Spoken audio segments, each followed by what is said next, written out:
توی این سوال یک اتومبیل داریم که گفته وزن این اتومبیل یا جرم اتومبیل 3000 پوند هست و اتومبیل داره با سرعت 60 مایل بر ساعت حرکت میکنه توی مسیر مستقیم ابتدا و بعد وارد مسیر از نقطه B وارد مسیر منحنی میشه و تا نقطه C حرکت میکنه و در نقطه C متوقف میشه.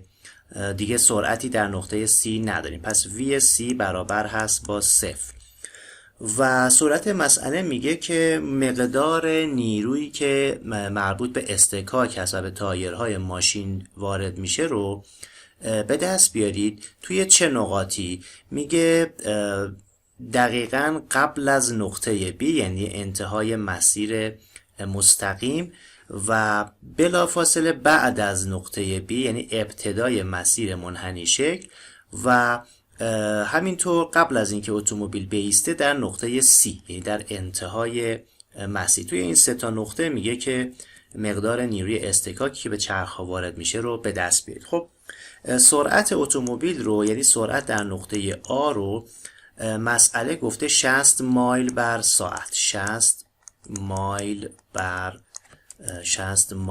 بر ساعت. خب میایم و این ابتدا مایل بر ساعت رو تبدیل بکنیم که تبدیل بشه به فوت. خب میدونیم که هر یک مایلی 5280 فوت هست، پس می نویسم 60 ضرب در 5280 تقسیم بر ساعت هم 3600 ثانیه و اینجوری سرعت برای اتومبیل به دست میاد 88 فوت بر ثانیه. خب این سرعت اتومبیل. ضمناً اتومبیل مسافت بین A تا B رو که مقدار 100 فوت هست طی میکنه و بعد یک مسافت منحنی شکل رو هم طی میکنه. این مسافت منحنی شکل رو مقدارش رو به دست بیاریم. مقدار این مسافت منحنی شکل میشه شعاع ضرب در زاویه، یعنی این مسافت میشه 250 فوت ضرب در پی ششم، مسافتی که این اتومبیل از نقطه B تا نقطه C طی میکنه میشه R تتا یا شعاع ضرب در زاویه بر حسب رادیان. خب مقدار این مسافت رو اگر پیدا بکنیم میشه 130.9 فوت، یعنی اتومبیل از نقطه A تا نقطه C 100 فوت حرکت میکنه و یه مقدار 130.9 یعنی در کل اتومبیل 100 به اضافه 130.9 فوت حرکت میکنه که بشه 230.9 حرکت میکنه تا اتومبیل در نقطه C بایسته. خب میتونیم شتاب اتومبیل رو حساب بکنیم. اگر بخوایم شتاب اتومبیل رو حساب بکنیم میتونیم به این شکل عمل کنیم. بنویسیم V نقطه C به توان 2 منهای V نقطه A به توان 2 برابر هست با 2AX یا مسافتی که حرکت میکنه، رابطه مستقل از زمان. خب VC چقدر هست؟ 0. پس VC رو داریم 0.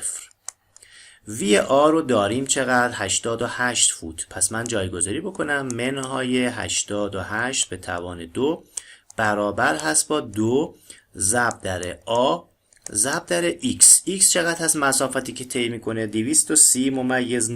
پس ضرب در 230.9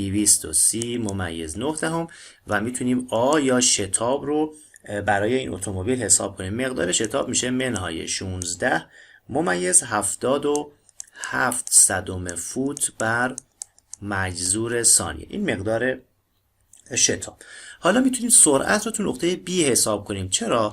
به خاطر اینکه تو نقطه B قبل از نقطه B که قرار مسئله رو اونجا حل بکنیم مسیر مستقیمه و بعد از نقطه B مسیر دورانی میشه، حالت انحنا پیدا میکنه. پس توی نقطه B هم سرعت رو پیدا میکنم. به چه شکلی؟ از همین رابطه مستقل از زمان استفاده میکنم. میگم سرعت در نقطه B منهای سرعت در نقطه A به توان 2 برابر هست با 2AX مخصوص به خودش.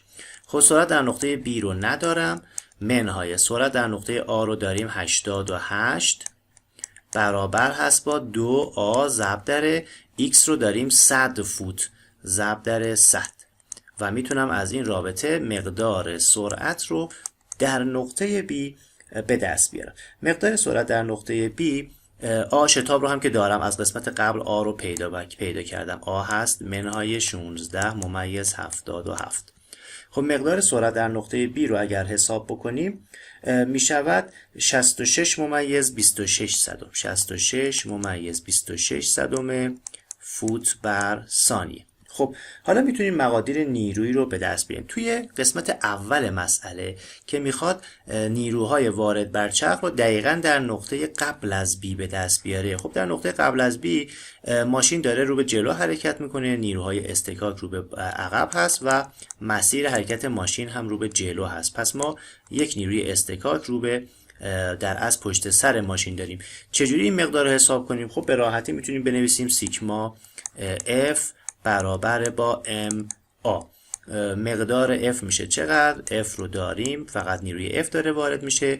جرم اتومبیل رو داریم توی صورت سوال جرم رو داشتیم 3000 پوند، پس میذارم 3000 برای اینکه تبدیل بشه به در اصل بایستی بر حسب اسلاگ بنویسیم. ضرب در ممیز 0.31 میکنم تا تبدیل بشه به اسلاگ. ضرب در شتاب ماشین رو هم داشتیم منهای 16 ممیز 77. خب مقدار نیرو از این رابطه به دست میاد. مقدار نیرو میشه 1560 پوند تقریبا.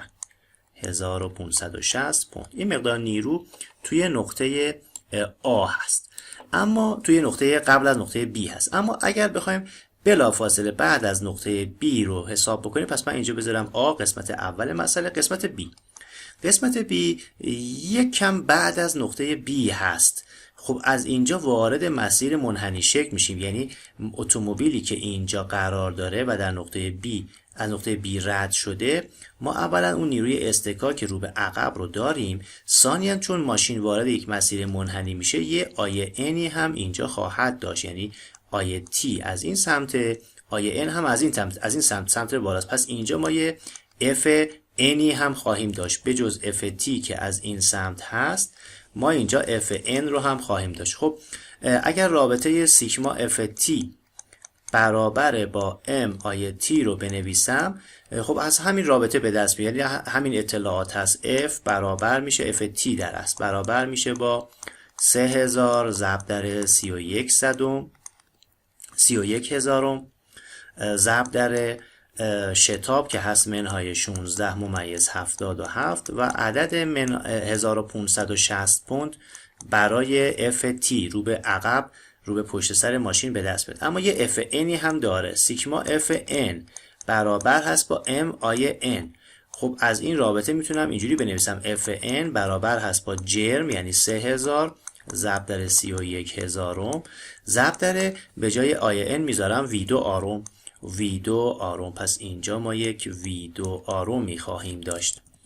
V2 آروم میخواهیم داشت. خب V سرعت در نقطه B چقدر هست؟ داریم 66 ممیز 26. پس 66 ممیز 26 به توان 2 روی شعاع 250 فوتی در حال حرکت هست. ضرب در 250 میشه V2 آروم. این مقدار رو اگر حساب بکنیم میشود 1632 ممیز 2 ده 1632 ممیز 2 ده 1633 ممیز 2 ده پوند. خب حالا به اتومبیل هم نیروی FN وارد میشه هم نیروی FT، یعنی من بایستی بین این دوتا بیام و برایند بگیرم. پس F کلی که به اتومبیل در نقطه B بلافاصله بعد از نقطه B وارد میشه رادیکال، چون زاویه 90 درجه با هم میسازن، میشه رادیکال 1560 به توان 2 به اضافه 1633 ممیز 2 دهم به توان 2. اگر این مقدار رو برایند بگیریم میشه 2258 پوند. این هم مقدار نیرو در نقطه B. اما در نقطه C چه اتفاقی میفته؟ در نقطه C دیگه سرعت صفر شده. اگر سرعت صفر شده باشه یعنی مؤلفه عمودی نخواهد داشت. پس در نقطه C چه اتفاقی میفته؟ در نقطه C ما اتومبیل رو به این شکل داریم که دیگه آی N نداره، پس نیروی رو به مرکز نخواهد داشت و فقط همون نیروی پشت سری رو داره، نیرویی که مربوط به اصطکاک میشه در جهت معکوس حرکت ماشین. پس به راحتی دوباره میتونیم بنویسیم سیگما اف تی برابر با ام آی تی و دوباره همین مقادیر به دست میاد، یعنی اف تی در نقطه سی دوباره میشه 1560 پوند و دیگه نیروی اف ان رو نخواهیم داشت.